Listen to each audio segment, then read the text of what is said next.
안녕하세요. 평일의 목소리 헨리입니다. 살다 보면 원치 않는 상황이나 감정을 마주할 때가 있는 것 같아요. 그런 상황이나 감정을 마주할 때면 우리는 정말 힘이 빠져버리곤 하죠. 그런데 힘이 빠지는 것보다 더 큰 문제는 그것에서 빠져나오지 못할 것이라는 불안감인 것 같아요.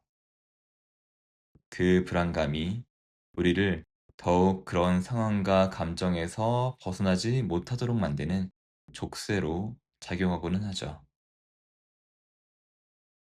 그런 상황과 감정 속에 갇혀 있길 바라는 사람은 어디에도 없을 겁니다.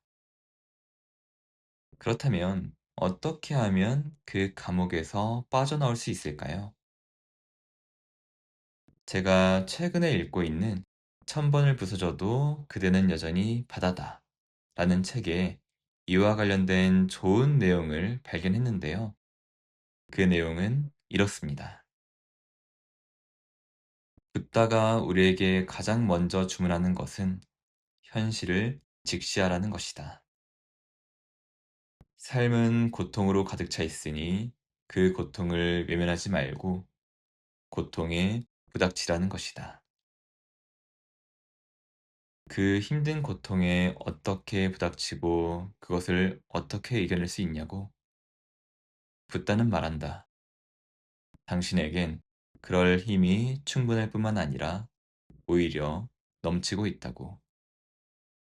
당신이 무서워하거나 두려워서 피하지만 않는다면 당신은 인생에 밀려오는 모든 불행을 오히려 행복으로 바꿔버릴 힘이 있다고. 그래서 붓다가 말한 행복이란 결코 뜬구름 잡는 소리가 아니다. 그 행복은 현실을 직시하는 것에서부터 시작하기 때문이다.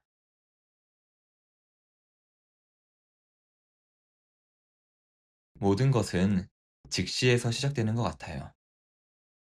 사실 살면서 한 번도 원치 않는 상황에 마주하지 않아 본 사람은 어디에도 없을 겁니다.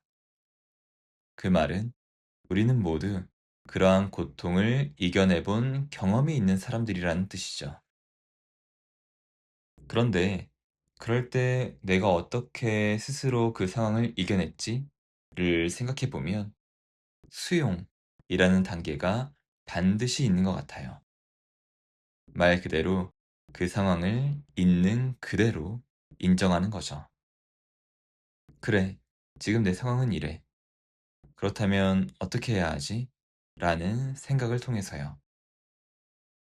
그런데 상황은 수용 가능하지만 원치 않는 감정을 수용하는 건 또 다른 문제인 것 같아요.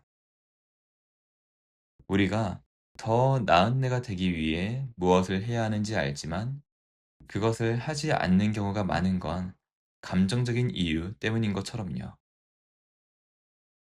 이처럼 감정이라는 건 우리가 통제할 수 없는 요소 중에 하나인데요. 이런 원치 않는 감정에서 빠져나오는 방법에 대해서도 아까 소개해드린 천 번을 부서져도 그대는 여전히 바다다 라는 책에 나오는데요. 그 내용은 이렇습니다. 붓다는 이성과 감정을 분리하지 말고 마음의 작용을 그저 바라보라고 가르쳤다. 왜냐하면 담배를 끊어야지 라고 다짐하면 할수록 담배 생각이 나듯이 나쁜 감정은 억눌러야 해 라고 생각하면 할수록 우리는 그 생각에 빠져버리기 때문이다. 아, 이런 마음이 일어나는구나. 아, 그런 마음이 소멸해 가는구나. 그저 그뿐이다. 애써 그런 생각을 없애려 개입하면 안 된다. 그저 바라보라. 내버려 두라. 그것이 붓다의 가르침이다. 이 글을 읽으면서 네 가지 질문이라는 책을 쓴 바이런 케이티가 말한 현실과 싸우지 마라 라는 말이 떠올랐어요. 그는 우리가 괴로움을 느끼는 이유가 현실과 다투기 때문이라고 설명해요. 현실에 저항하지 않으면 우리는 괴로움을 느낄 이유가 전혀 없다면서요. 저는 이 말이 맞는 말인 것 같습니다. 우리가 어떤 감정 때문에 고통받을 때를 생각해 보면 그 감정 자체에서 오는 고통보다 이런 감정을 느끼고 싶지 않아 하는 저항감에서 오는 고통이 더 클 때가 많죠. 오히려 억압하고 잊으려 하면 할수록 더 끈질기게 달라붙는 게 감정과 생각이니까요. 결국 상황적 괴로움이든 감정적 괴로움이든 우리가 괴로움에서 벗어나기 위한 유일한 방법은 직시하는 것이라는 생각이 들어요. 어떤 자의적 해석도 갖다 붙이지 말고 그저 알아차리고 있는 그대로 바라보는 거죠. 아, 내가 이런 상황이구나. 아, 내가 이런 감정을 느끼는구나. 하고 말이에요. 오늘은 해석 없이 그저 알아차리고 바라보기만 하는 그런 하루를 보내보면 어떨까요? 현실과 다투지 않으면 우리의 마음은 흔들림 없이 고요할 테니까요. 오늘 이야기는 여기까지입니다. 오늘도 평온한 하루 보내시길 바라겠습니다. 감사합니다.